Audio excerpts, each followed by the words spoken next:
Welcome to the Whiskey Vault. I'm Daniel Whittington, Chancellor Wizard Academy, Whiskey Marketing School. I'm not sure why I started that way. I paused to try to figure out why I did that, and I have no answer. So Ed Mordecai asked a question.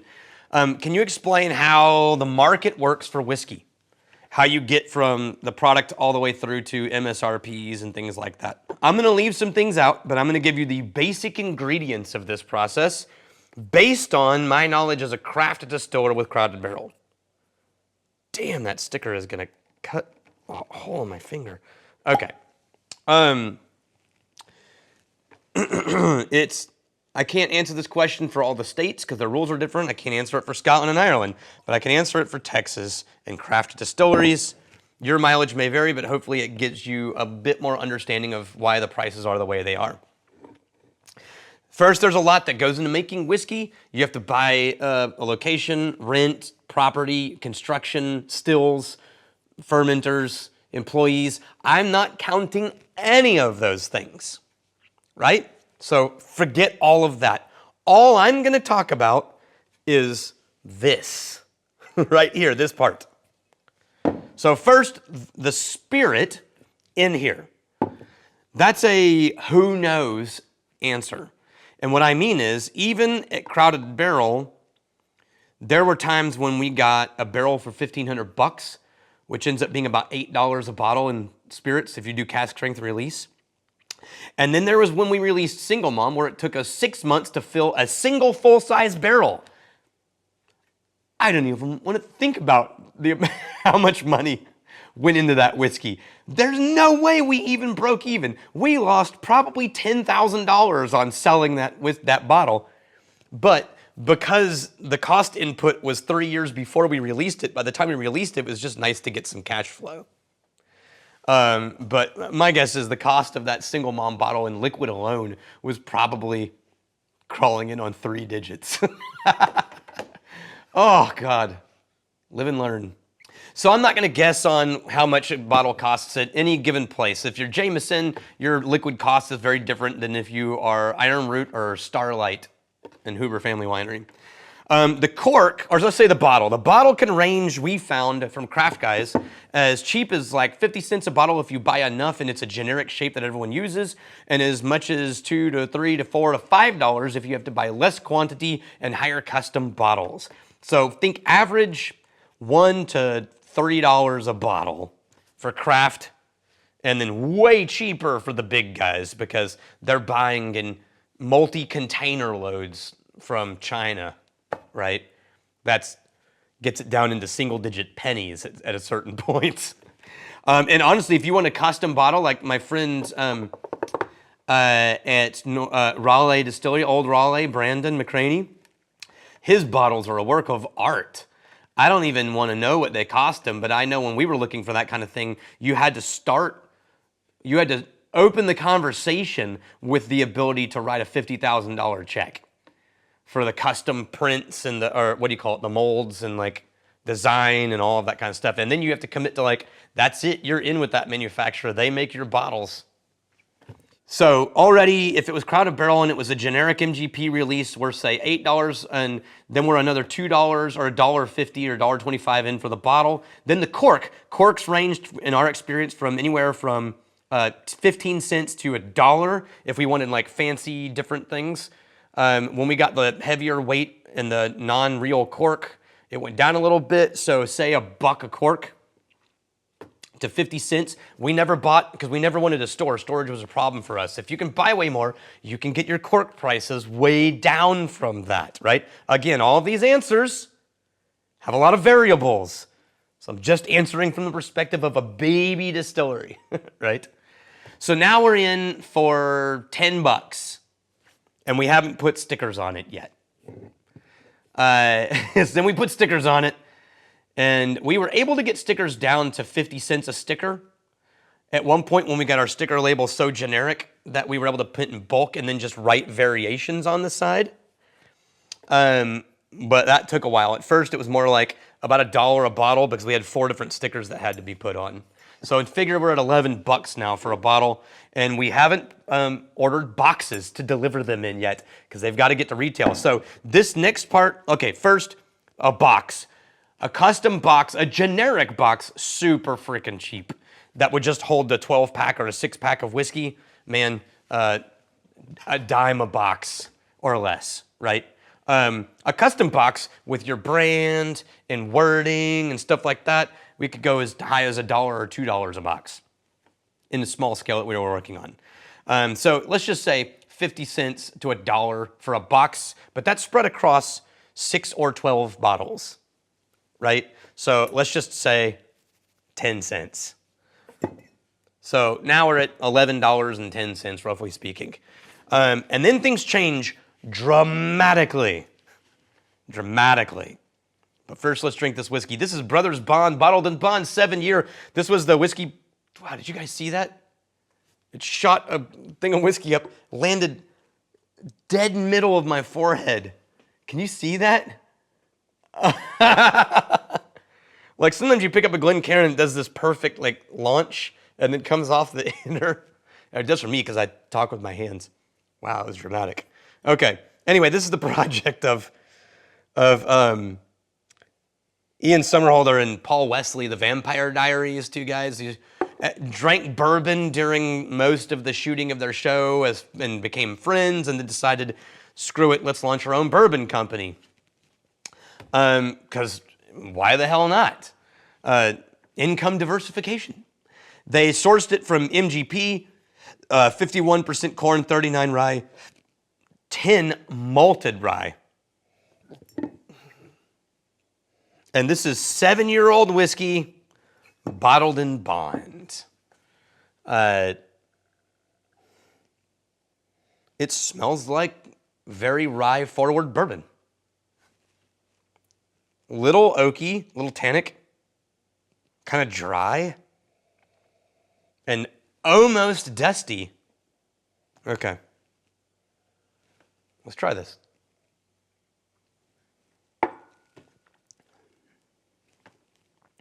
Woo, man, the rice spice is no joke in that. The 7 years sort of pushed a little bit of the tannins of the barrel forward to the point where it carried the rye impact higher than it would normally have been. And so this presents as much like a rye as it does a bourbon to me, or like a Kentucky drinker's rye. Like there's so many ryes that I try them and I'm like, oh, this is what a Kentucky bourbon person thinks rye should taste like. And this is crawling in on that, very close. If you poured this and told me it was a Kentucky produced rye, I would back that all day. It is spicy, cinnamon, dry though, very dry. There's a dusting of pepper mixed with the wood tannins, and the vanillins are sort of floating in the background. The sweetness that I'm looking for in that the corn would push forward a little bit with the vanillins is just hovering in the background. I'm gonna add a little water to this because it's at 100, just because it'll give us some room to play and see what we experience.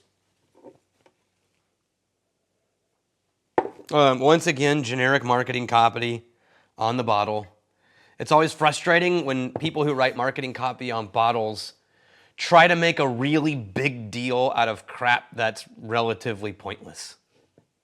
Like for example, Bottled in Bond, in case you don't remember, the requirement is a single distillery, 100 proof, single distiller, single season, at minimum 4 years old, right?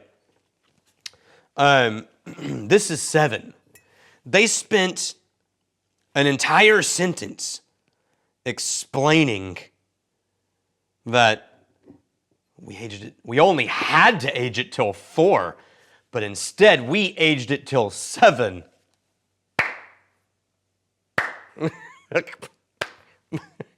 Okay. Who cares? Either it's good or it's not good. If it was great at 4, I would have been fine with it. But we aged it even longer. That's not a direct one-to-one to quality. Not really. And then in a federally bond, and basically the back of the label is just a slightly doctored up fancified description of bottled and bond, which again, whatever. Tell me the real story, man. Tell me the human story.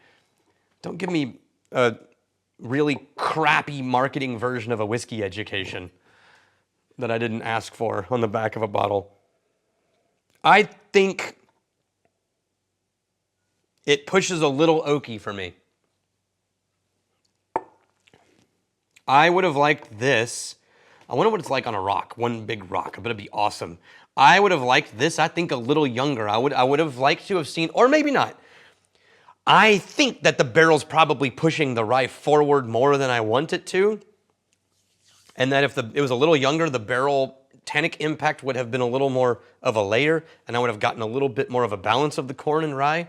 But because the tannins have pushed forward in 7 years, it's a little more vanillin and a little more peppery at the same time, a little more tannic.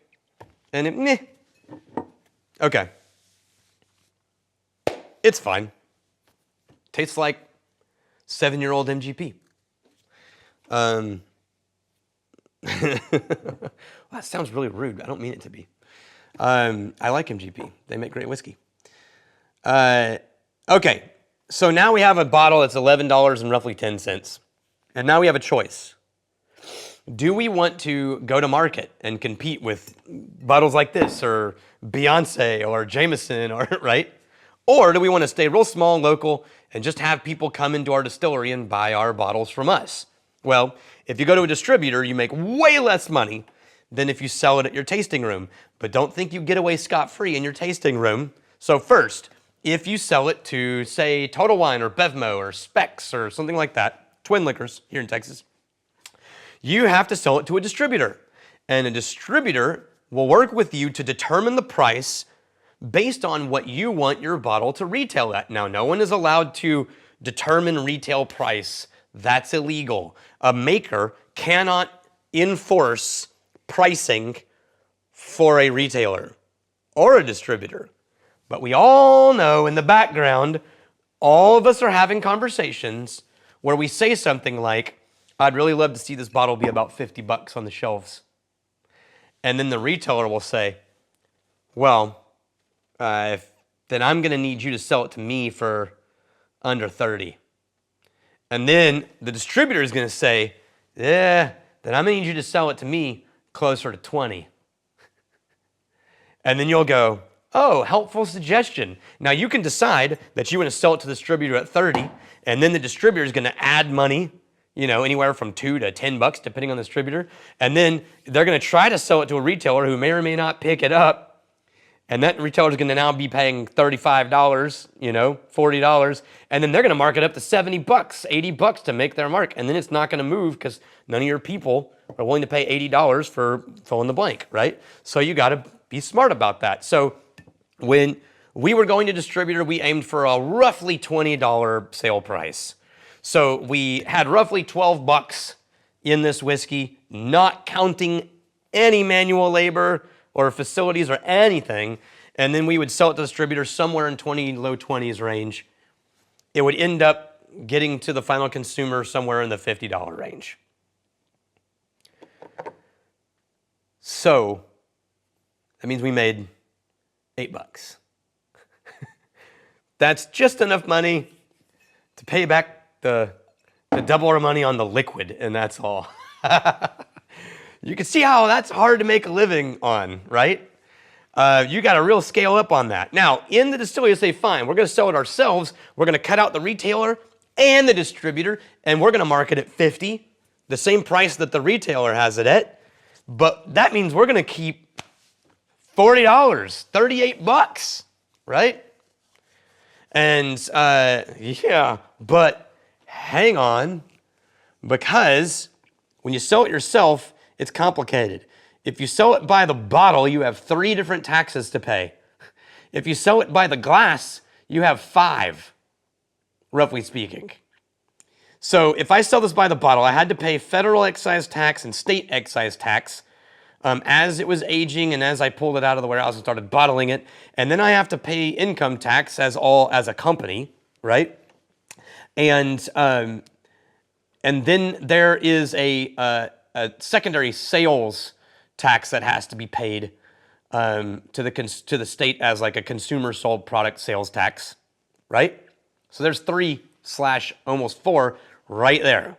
If I pour it into a glass and sell it to you, which actually makes me a lot more money, by the way, then I have to pay still the excise taxes on both state and federal, but then I also have to pay a sales tax for a by the glass, right? But then I have 2 new taxes that don't exist for anybody except for liquor people, because Texas invented these 2 taxes just for liquor people. A mixed beverage sales tax and a mixed beverage gross receipts tax, which means I sell you this for $10. You hand me 10, I say, sweet. I probably poured my cost $1.50 worth of, or $1 worth of whiskey into there, right? So say it's 1.5 ounces, 2 ounces, that's half a bottle. Let's say it's $1 for easy math. I've got $9 profit, right? Whoa, hang on. I owe 8% for sales tax. Then I owe 8% mixed beverage sales tax on top of the sales tax. Now we're up to 16.5%. Then I owe mixed beverage gross receipts, which means I owe a tax on the full $10 that is not a sales tax and it's not a mixed beverage tax. It's a gross receipts tax.